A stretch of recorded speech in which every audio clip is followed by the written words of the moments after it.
Hello and welcome to my first tank talk.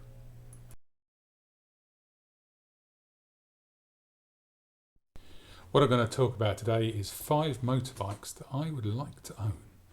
Some may be a little bit rubbish, which is fine, but you just cannot buy them in the UK. So back in the day, I've owned some, less than popular bikes.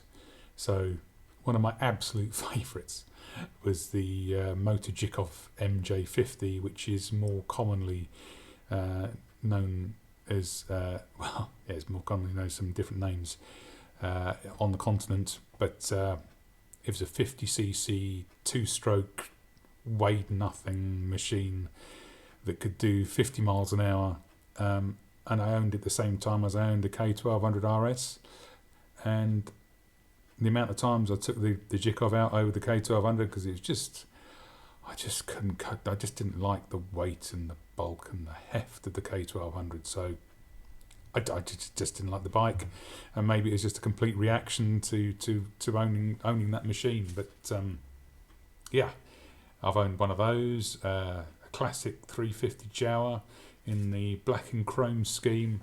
Loved that bike. It rode terribly. I mean, it was like skating on ice on a dry, hot day. Ineffective brakes, poor tyres, but it had that sort of 2-stroke pop. That was really nice. But that is then, and this is now. So here's my list of 5.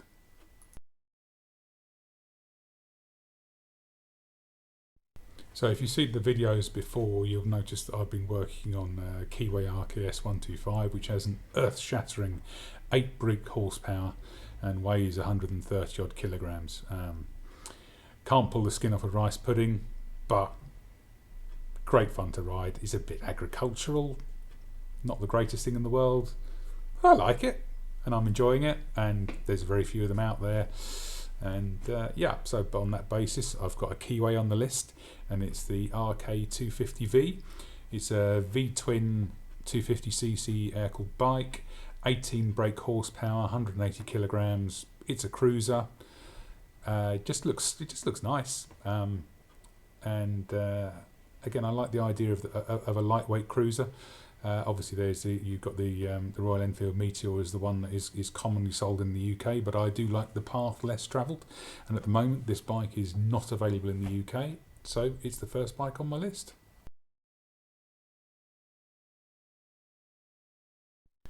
So the second bike on my list is a bit of a cheat as it's out of production, but I like it and it looks nice, so I'm including it in here again. It's the Suzuki Tempter. My preference is the 400, but there is a 650 model, and that's described in the reviews as riding very much like an old British twin. The 650 would probably be nice, but the 400 in air-cooled, they're listed as having carburetors, which is why I say it would obviously need updating to the fuel injection for the new Euro 5 Plus standards. But the 400 or the 650 looks a really tempting choice.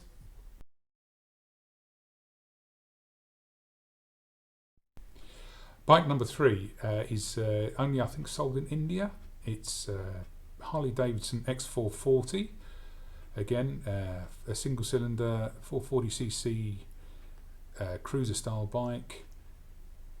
Much lighter than your standard Harley fare. I really don't want to go down the heavyweight bikes anymore. I really, after my experience with the big BMWs, I just, and this is a long time ago, I just don't enjoy the heft. Even 10-15 years ago, I wasn't enjoying that bulk of riding the bikes, and it's probably my reaction now is to stay well away from the heavier bikes. So if there's going to be a Harley, it's going to be the X440, and it's not sold in the UK.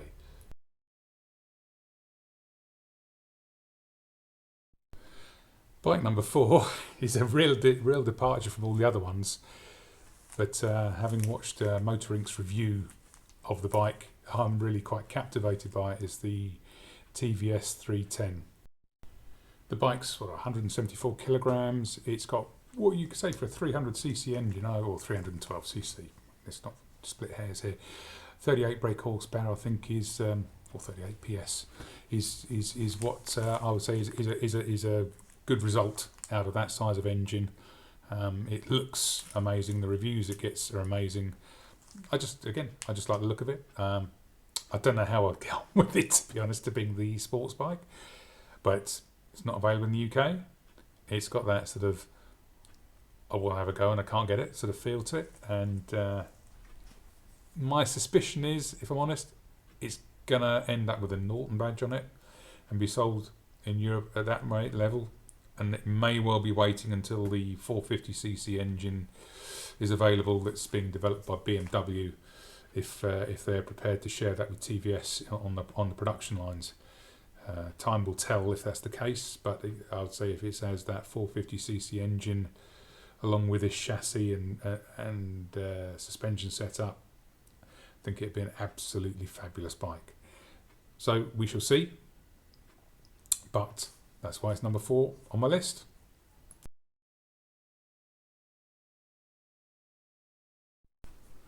So the final bike on the list, Generation 1 was sold in the UK, but very, very few. And it's probably the bike on the list that I'm least sure that I actually really want to have a go on, because I think I prefer something else that I can buy much more readily. But the bike I'm thinking about is the Kawasaki KLR650. The reason why I do like it, the big single-cylinder engine. I like a large single. I really enjoyed the Rotax 650 in the past. It's been redeveloped actually and fitted to the new BSA, isn't it? But I had it previously in BMW specified F650, and it was just a nice zippy, bumbly, rumbly engine. I enjoyed the way it delivered the power. Where I'm sort of questioning the KLR is perhaps the weight, as it's sort of knocking over 200 kilograms, and I'm really not sure if I want to go to sort of that level of bike. I'm thinking more for that sort of dual sport type bike. I would probably actually prefer the Royal Enfield Himalayan 450, and that's probably the bike that's at the top of my list in terms of something I will actually end up with. But the KLR is something that's always intrigued me. It's a rough, rugged, basic, do everything bike. Yeah, I kind of like the ethos behind it. Would I go for an early carb bike that's been sold in the UK? It's probably, if I'm honest, a bit knackered now. But we like a challenge. But I think I would probably prefer one of the upgraded bikes with the better fork suspension.